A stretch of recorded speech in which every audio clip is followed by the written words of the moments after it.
just explaining to everybody who's joined us, Leah Marie specializes in working with women and empowering them, specifically moms after divorce. She and very popular and wildly knowledgeable Samantha Boss also have a membership program called The Next Chapter, which is a community. And everybody knows community is something you really desperately need when you're going through this big life change.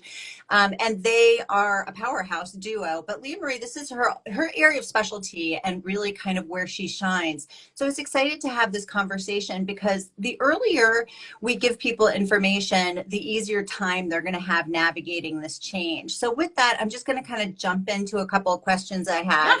And again, anybody who's joined us, if you have a question, drop it in. I'll get to it. But otherwise, here we go. And I've written them all down. So I'm going to read. She's prepared. Hello, on brand. So when you're coming out of a long-term relationship, what are some of the most common hurdles that divorced moms face as they start life again as a single person? Yeah. Finances are always a tough adjustment, right? And definitely just figuring out their new identity, like figuring out who, and their self-worth, like who am I now? What do I want next? And then also I would say a huge adjustment is learning to spend time alone and away from your kids. If you're somebody who's going through a divorce and you share custody, that's a very new thing, a big transition, and it definitely takes a lot of time to adjust to something like that. I love that the first thing you brought up was kind of identity related, right? We so identify ourselves by certain labels in our life. It can be, yes, I'm a mom, I have children, or I have a specific job title, or I'm married to a certain person. And what I always have really embraced in divorce is it's a completely genuine opportunity for some deep introspection to figure out who you are now and what you want more of in your life as you're creating this next chapter moving forward. And yes, identifying yourself as, a mom is a wonderful thing, but that's not all of who you are. Right. And if you're only that one thing, then you're not going to be able to kind of bring into your life the energy and joy that kind of helps you be energized and grow and learn and feel good about yourself, which is ultimately the key for being a great parent, right? Bringing yourself to the table. Absolutely. Yeah. It's a balance. Like we're multifaceted. And so being a mom it should not be our identity. It's one of the many roles we play. And so it is figure out who you are outside of that as well, so that you do have more of a well-balanced, fulfilling life, and you are not putting all of that pressure on your kids really to meet your own needs and fulfill yourself, right? And so when you start playing around and exploring and experimenting and discovering and finding hobbies and creative outlets and nurturing relationships and meeting new people and doing all those things, that really helps in that transition and that adjustment to not only being a single person but also having that time away from your kids. Yeah, I completely agree. And I love that you even started this whole conversation about like, there's an adjustment period. You need to kind of prepare yourself for this time that you're not going to be with your kids, whether it's a 50-50 split, 70-30, 80-20, no matter what that looks like in your life. And you and I have talked about this before.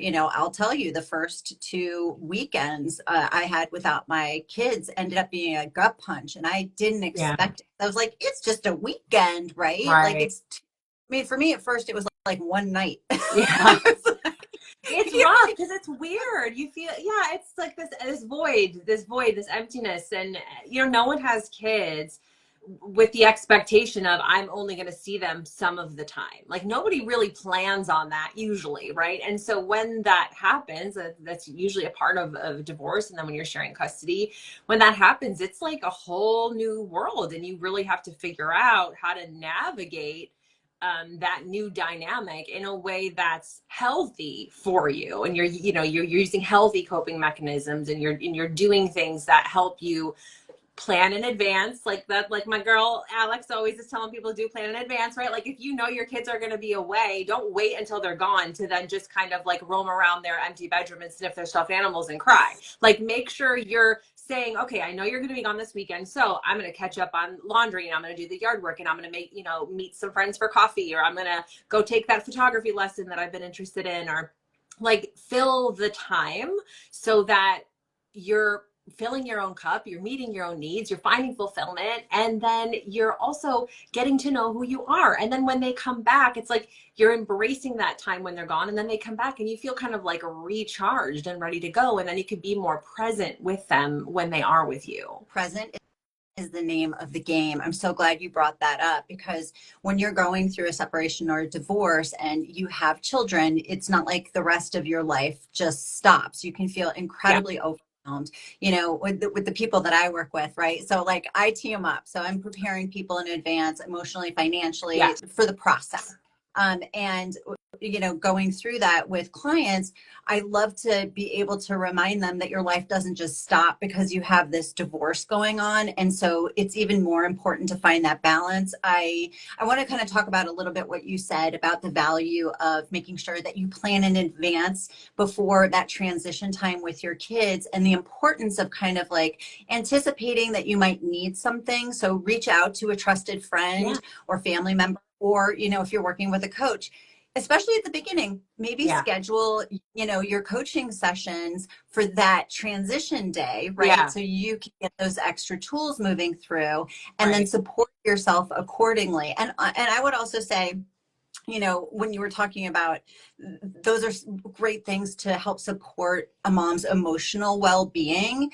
You know, you can also make sure that you don't just leave that kind of work until the transition day. Make sure that you're scheduling a little self-care throughout your week for yourself. And that can look like a lot of different things, as you said, you know. And one of the big tips that I tell clients all the time is put it in your calendar.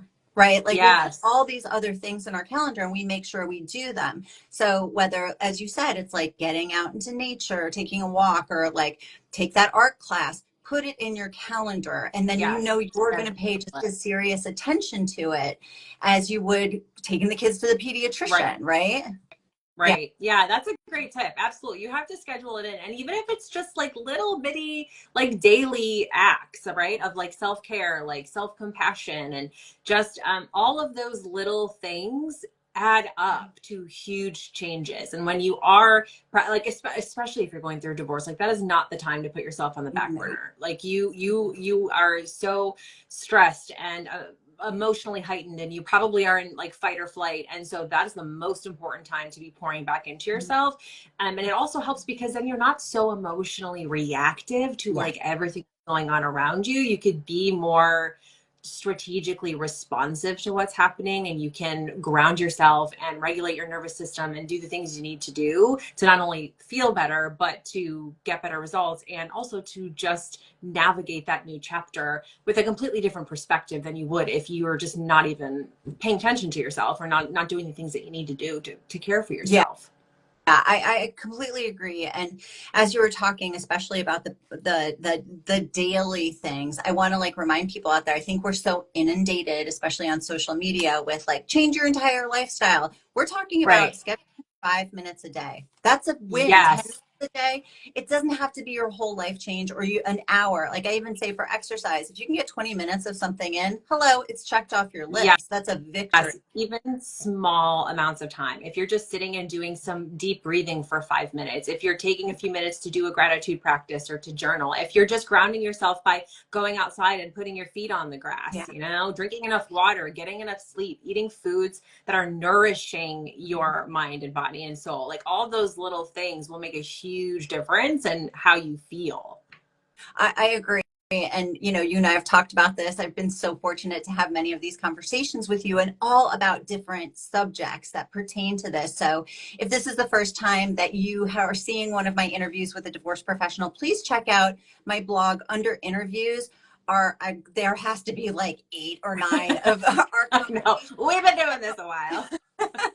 And they're all different, right? Today is really about helping thrive from decision until after divorce during the process, but it's for women in general. Please check it out. But kind of going through and making sure that you're prioritizing yourself in that way. And sometimes we can feel a little resistance, whether it's feeling guilt about it or uncomfortable, like, or awkward. If you've been putting yourself on the back burner and you've been in a long-term relationship, it's like you've forgotten how to give yourself permission to be the Yes, character in your movie. But here's the totally. line: this is your movie, right? And so lean into it and make sure you're taking care of yourself the way you would want, if you're watching Kate Hudson in some rom-com, to be taking care of herself, as Hmm. an example. And Yeah. everything you put into yourself is going to benefit your kids. I hear you say this all the time. Yeah, it's so true because they're learning, like we're setting the example. And yes, it's totally normal if you feel guilty or it feels weird or you feel selfish, or maybe you're even telling yourself that, oh, there's just no time. I have no time. But it is so important because you want to set that example for your kids that you are worth your own time and attention. That's how I show myself love and respect and compassion, is meeting my own needs, and it's important, and showing them that they need to be doing that for themselves too. But also it's just like, it takes practice. You have to kind of be patient with yourself too. Like if it's a new habit, it takes time to kind of get the hang of it. And so it's just, again, starting with those little things, and you are worth it. And it is important, not only for your journey, but for your kids. And you're going to feel so much better and have a completely different experience, like, when you're doing things that nourish your mind and your body and your soul. Oh, absolutely.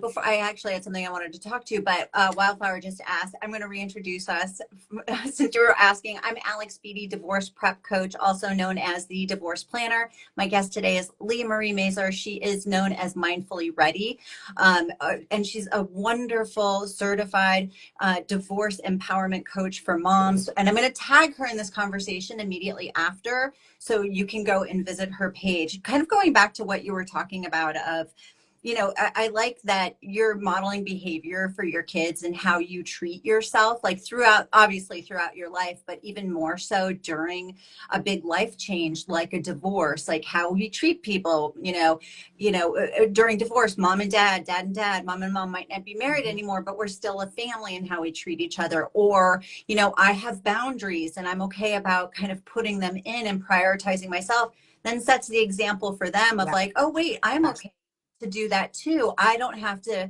just do things to please other people, right? I mean, because Yes. that's setting a precedent generationally. Yeah.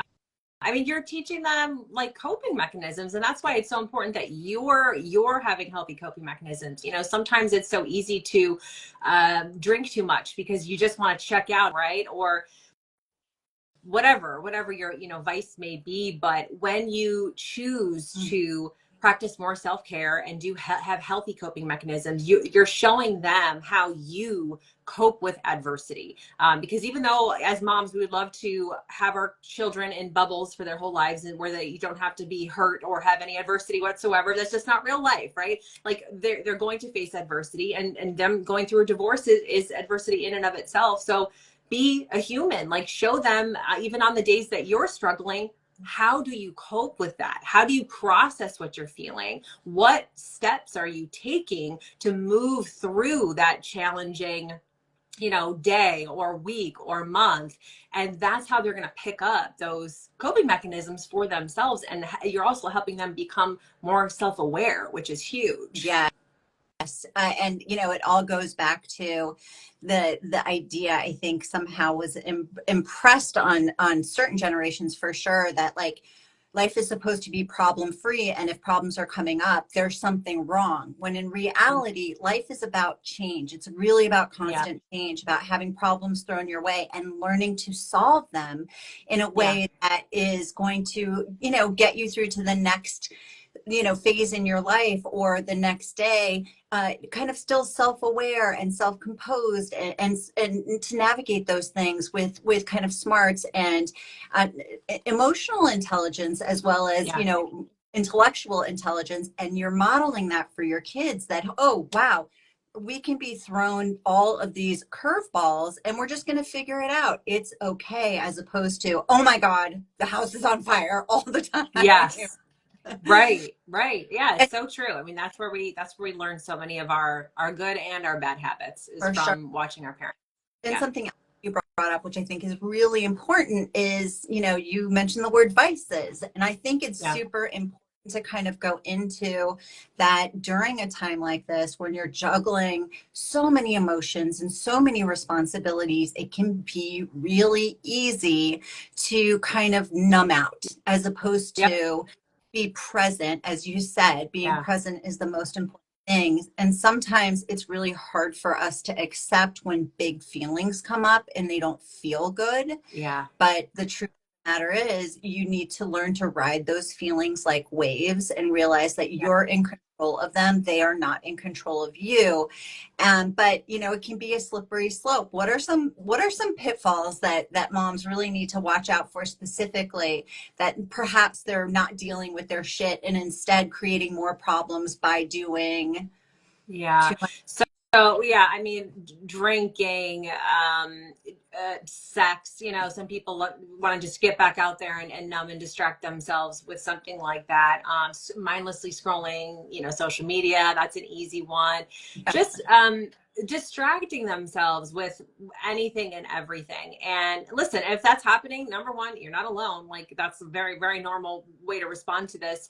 And it's important not to judge yourself. I think just the awareness is step one, and that's huge. Just kind of bringing awareness to what are you really doing? And yeah, it is really important to create that space for yourself to feel your feelings. And I know that sucks. Like, nobody wants to do that part. It's painful. It's uncomfortable. But if you don't do that, it's not going to go away. That's what you really have to understand, is like, you're just going to be dragging those things, those unhealed wounds, with you further and further down the road. Those are going to come out at inopportune times. Those are going to show up in future relationships. Like, you can't get away from it. So the best thing to do is to just give yourself some time to just feel those feelings and do some self-reflection and figure out ways that this experience can empower you and teach you something. Like, what wisdom can you pull from what's happening to bring with you into the next chapter to help you make better choices, to get different results when you move forward? Absolutely.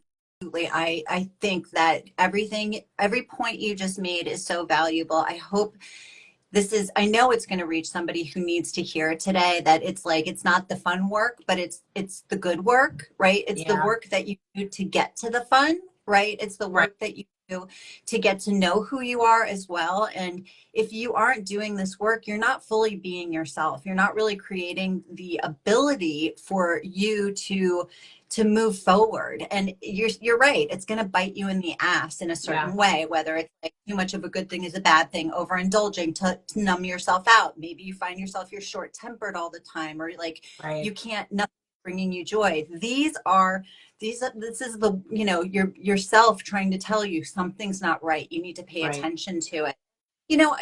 There are social stigmas. You feel like you have to put on a facade for some reason. You don't. Just create the support that you need around you to get you through this. It can feel really isolating to go through this process as a mom. So having that support system around you, whether it's like trusted friends and families, working with coaches like us, therapy on top of it, they're all important, because you're also going through divorce, right? So you want to make sure that, right, it's my jam, separate the emotional side from the business side. Really take care of yourself, because you're laying the groundwork for what your life is going to be moving forward. And the more you deal with everything now, the better off you and your kids are going to be. I can't believe we blew through this 20 minutes yet again. I know. We could talk for hours, really, about this. Totally. And I will say, actually, you were just talking about, cultivating mindfulness and different things. For Valentine's Day, I actually have a free gratitude journal that I'm offering people through the 17th, because you are the love of your life, right? So take care of yourself. And practicing gratitude is scientifically proven to build strength and resilience, to things that you really need during divorce. So if you go to the link in my bio, you'll find it, download it, enjoy it. But Leah Marie, thank you so much for joining me today. I so love your content. I love your message, and I love the work you do. And I'm just tickled that I get to call myself a colleague. So thank you for your time. Thank you, Alex. I love hanging out with you. Thanks for Yay! having me.